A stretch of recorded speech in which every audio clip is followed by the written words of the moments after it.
मोहिनी का मायाजाल बहुत समय पहले की बात है। हिमगिरी की गोद में बसा एक सुंदर राज्य था, सूरजपुर। यहाँ के राजा वीरसेन अपनी वीरता, न्याय और दयालुता के लिए दूर दूर तक प्रसिद्ध थे।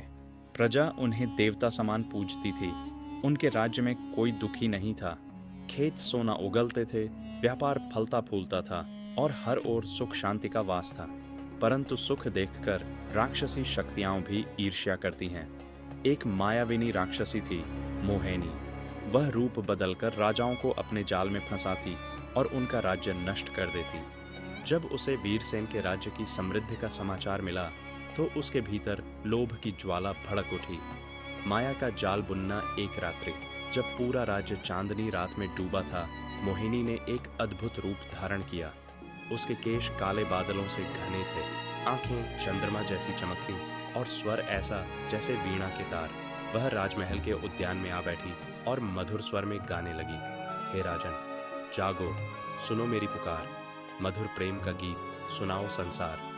राजा वीरसेन अपनी कक्ष में विश्राम कर रहे थे, पर वह स्वर उनके हृदय को भेद गया। वह जैसे सम्मोहित हो उठे और बगीचे की ओर चल पड़े। सामने खड़ी थी वह रूपवती स्त्री, जिसकी सुंदरता को देखकर चांद भी शर्मा जाए। राजा ने पूछा, हे देवी, तुम कौन हो? रात्रि के इस समय इस वन में कैसे आ पहुंची? मोहिनी ने कोमल मुस्कान के साथ कहा, राजन, मैं एक अनाथ और दुखिनी हूँ। संसार से भागती तुम्हारे राज्य में शरण पाने आई हूँ। राजा ने उसे महल में स्थान दिया। कुछ ही दिनों में मोहिनी ने अपनी माया से राजा को पूरी तरह अपने वश में कर लिया। राजा राजकाज भूलने लगे, दरबार सूना होने लगा, चारों ओर अराजकता फैलने लगी। मंत्रीगण की चिंता, राजा के मंत्री चाणक्य और अन्य दरबारी अत्यंत चिंतित थे। प्रजा भूखी थी, अपराध बढ़ने लगे थे। चाणक्य ने सभा में कहा, यह कोई साधारण नारी नहीं, यह तो अवश्य कोई मायाविनी है। यदि समय रहते राजन ने माया का पर्दा न हटाया तो राज्य का विनाश निश्चित है। चाणक्य ने राजा के पास जाकर विनती की, राजन, जागिए, यह स्त्री आपकी शक्ति को नष्ट करने आई है।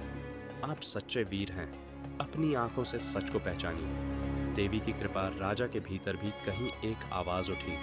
उन्होंने देवी दुर्गा के मंदिर में जाकर 3 दिन उपवास किया और प्रार्थना की, हे माँ, मुझे सत्य और असत्य का भेद बताइए, मेरी बुद्धि को प्रकाशित कीजिए। तीसरे दिन राजा को स्वप्न में माँ दुर्गा के दर्शन हुए। माँ ने कहा, वीरसेन, उठो, यह मोहिनी एक मायावी राक्षसी है, उसका नाश करो और अपने धर्म पर अडिग रहो। माया का अंत। राजा ने जैसे ही आंखें खोली, उनकी दृष्टि खुल गई। वह महल लौटे, तलवार उठाई और मोहिनी के पास जा पहुंचे। मोहिनी ने अपने असली राक्षसी रूप में आकर राजा को डरा देने की चेष्टा की, पर वीरसेन अब न डरा। एक भीषण युद्ध हुआ।